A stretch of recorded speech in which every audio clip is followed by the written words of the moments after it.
Halo, Assalamualaikum warahmatullahi wabarakatuh. Di sini saya akan menjelaskan tentang kewajiban Indonesia berperan aktif terhadap konflik kemanusiaan internasional. Disusun oleh saya Kevin Cesario dengan NIM 0701520018 dari kelas HE20A untuk menempuh UAS mata kuliah pengantar Tata Hukum Indonesia.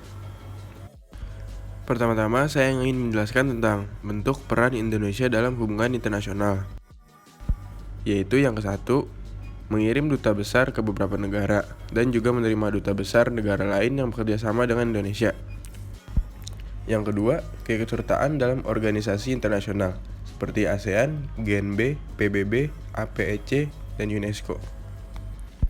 Yang ketiga, melakukan kerjasama bilateral maupun multilateral. Dan yang terakhir, keikutsertaan dalam perdamaian dunia. Nah, inilah yang akan kita bahas pada bagian selanjutnya.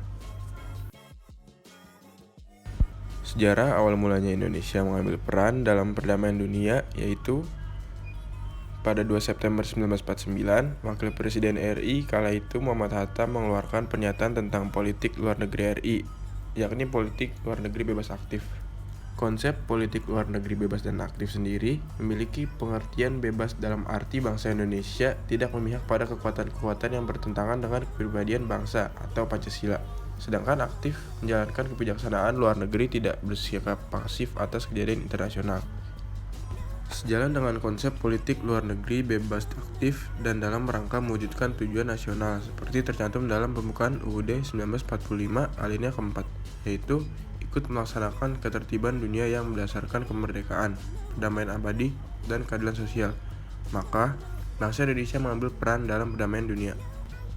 Peran Indonesia sendiri dalam perdamaian dunia yaitu yang pertama, mengirim kontingen Garuda Indonesia. Mengirim kontingen Garuda merupakan peran Indonesia dalam PBB untuk ikut serta menciptakan perdamaian dunia. Kontingen Garuda ada yang dikirim ke Timur Tengah, Arab, Israel, Mesir, Kongo, Kamboja, Yugoslavia, dan beberapa negara lain yang sedang mengalami konflik.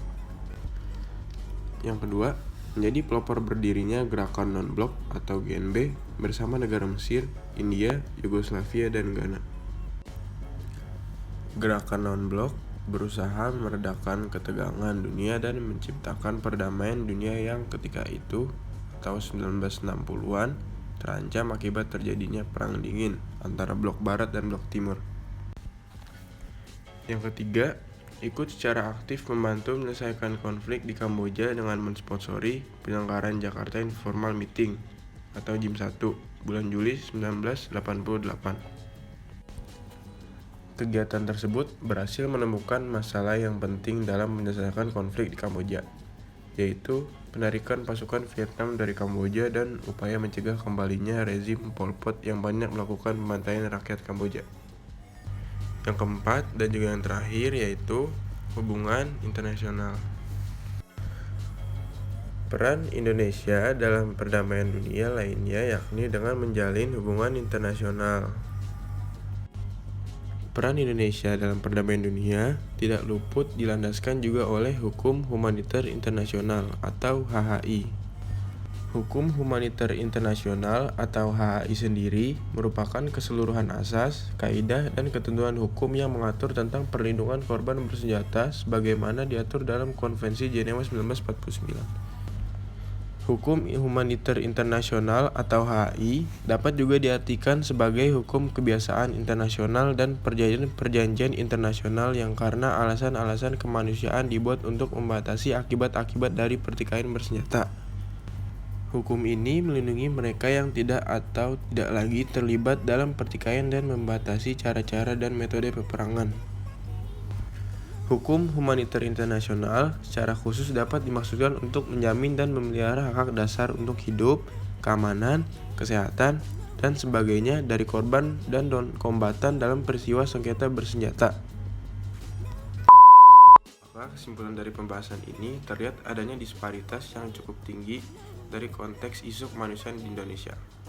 Kebijakan Indonesia keluar sangat concern terhadap penanganan aspek kemanusiaan di berbagai negara, sampai-sampai Indonesia bisa dikatakan merupakan permasalahan yang sama dalam negeri.